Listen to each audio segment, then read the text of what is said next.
नमः शिवारे तुमको महावीर प्यारे।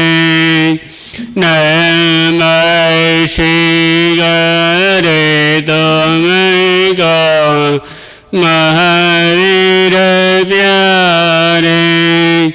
नमः शिवारे तुमको श्रीधर दुलारे।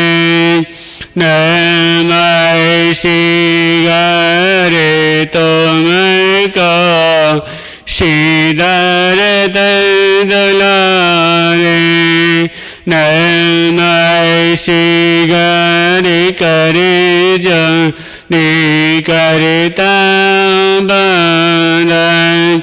नमः शिवारे करे जने करता बंदन। नमः शिवारे तुमको तेसी लगे नंदन। परम सेवा भावी दादा गुरुदेव श्री प्रेमसारी महाराज एवं परम पूज्य गुरुदेव के पावन चरण कला में कोटि से वंदन अभिवंदन। उपस्थित धर्म बंधु, कल आपके समक्ष विषय शुरू कर दें लालच बुरी बला। यानी जो लालच जो होता है ये बहुत बुरी चीज होती है। ये जो लालच जो होता है ये रोग की तरह होता है। जैसे जो व्यक्ति के शरीर में जब कोई रोग जब लग जाता है तो जल्दी से ठीक नहीं होता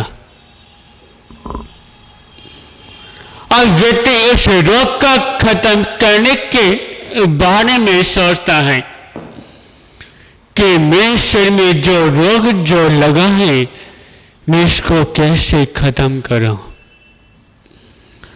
शरीर के रोग का खत्म करने की ताकत केवल औषधि के अंदर होती है।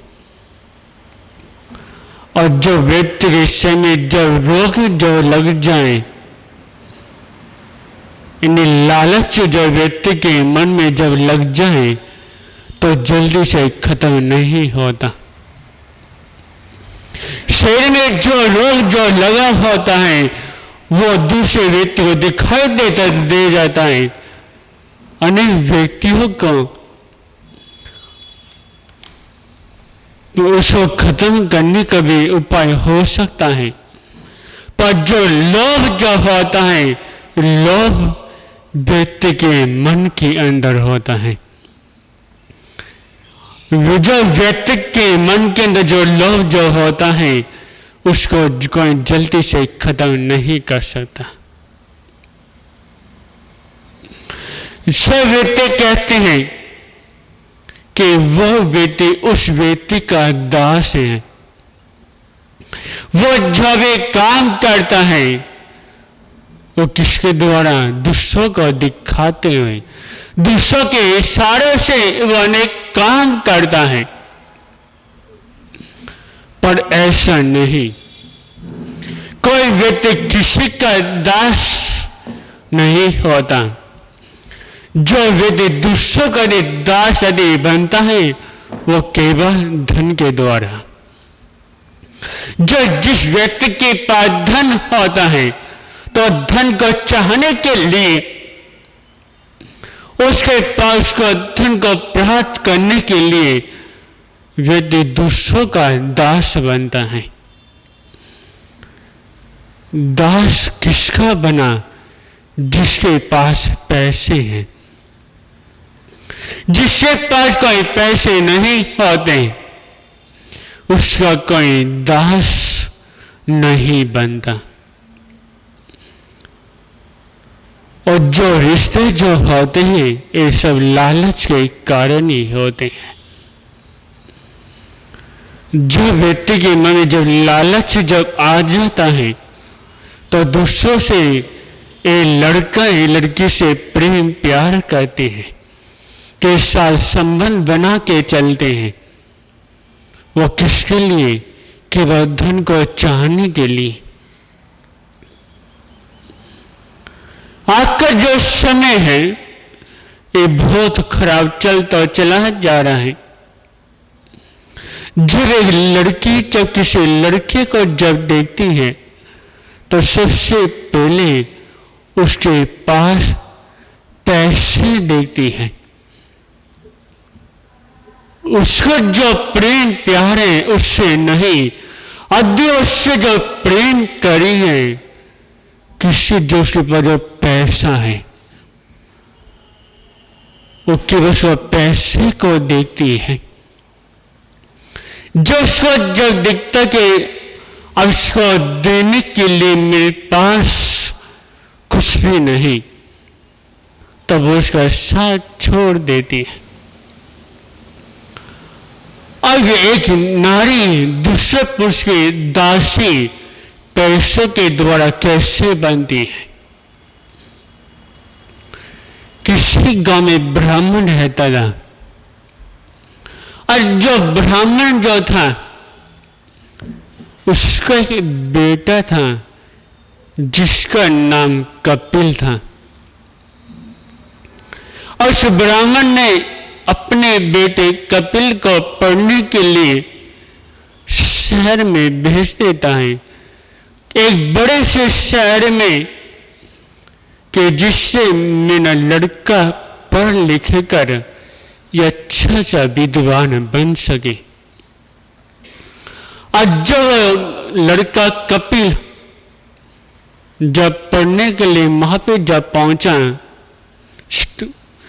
कॉलेज में, तो वहां पे उसको रहने के एक रूम मिल जाता है। तो वहां पे जो व्यवस्था था उसने एक नारी की ड्यूटी लगा दी कि जो लड़का जो आया है, ये जो विद्यार्थी जो आया है पढ़ने के लिए, तुम इसका सारा खाने का पीने का सारी व्यवस्था तुम्हें देखनी है। और जो नारी थी और सारी व्यवस्था उस कपिल की देखती। अब क्या होता है, धीरे धीरे करते हुए उस नारी का मोह उस कपिल के साथ जुड़ जाता है और दोनों का के मन में आपस में क्या शादी करने के विचार पैदा हो गए। तो उसने कहा कि सुनो, अगर तुम मेरे से शादी करना चाहते हो तो सबसे पहले मुझे धन देना होगा, मेरे मन की इच्छा का पूर्ण करना होगा। अच्छा, तुमने मुझे धन दिया, मेरे मन की इच्छा पूर्ण कर दी, तो मैं हमेशा आपके साथ बन के रहूंगी, आपके चरणों की दासी बन के रहूंगी।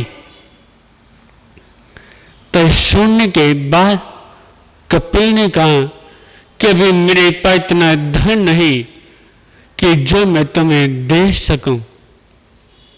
तो सुदास ने कहा कि सुनो, यहाँ के जो हमारे नगर के जो राजा हैं, कई नियम है, जो ब्राह्मण उनको सबसे पहले दर्शन देता है वो को मुंह मांग इनाम देते हैं। इसलिए तुमके पास जाओ, वो तुम्हारे मन की इच्छा पूर्ण करेंगे। अब कपिल ने क्या करा, आधी रात को ही अपने घर चल पड़ता है। जैसे राजमहल के पास पहुंचा तो वहां के जो राज्य के जो सैनिक थे उन्होंने उसको चोर समझ कर उसको पकड़ लेते हैं, उसको कैद खाने में बंद कर देते हैं। अगले दिन का सूर्य उदय होते ही उसको राज्य के सामने उपस्थित किया जाता है। अब जब राजा ने उसे सारा पूछा रात के बारे में कि तुम रात में राजमहल के पास क्या कर रहे थे। तो ब्राह्मण ने कहा कि राजन सुनो। तो उसने शुरू से लेकर आखिरी तक सारी एक एक बात राजा के समक्ष रख देता है। फिर राजा ने कहा कि सुनो, तुम्हारे मन में जो भी इच्छा है और जो भी चाहते हो, जितना भी चाहते हो, बग्घी में बैठ जाओ, अपने मन में सोच लो और जो भी मन से कहेंगे वो मैं आपको दूंगा। अब ब्राह्मण एक आम के पेड़ के नीचे बैठ जाता है। उसके मन में सोचा, क्यों ना राज्य से 10 तोला सोना मांग लेता हूं। फिर सोचा 10 से क्या होगा, शादी भी होने और भी अनेक काम होते घर पे। फिर सोचा क्यों ना 20 मांग लेता हूं। फिर सोचा क्यों ना आधा राजपाट मांग लेता हूं। और धीरे धीरे करता हुआ राज उस ब्राह्मण का लालच बढ़ता चला गया। अंत में से सोचा क्यों ना राज्य का पूरा राजपाट हड़प कर उसको मृत्यु के मुंह में सुला देता हूं। बाद में उसके मन में आया, मेरे पिता ने मुझे यहाँ पे किसके लिए भेजा था। मेरे पिता ने मुझे यहाँ पढ़ने के लिए, मुझे विद्वान बनाने के लिए भेजा था, पर मैं दास्य के चक्कर में आके मेरे मन में क्या हिंसा के भाव जाग गए। तब उसके मन में क्यों ना इसको छोड़ के स्वयं का अंगीकार कर लेता हूं। तब उसने सारी चीज छोड़ी वहीं पे और जंगल में जाके स्वयं का अंगीकार कर लेता है।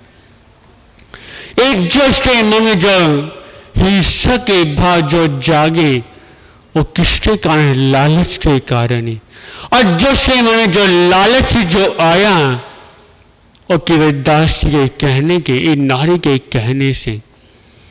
इसे लालच जैसी चीज होती है, वो पता नहीं व्यक्ति को कहां से कहां पहुंचा दे।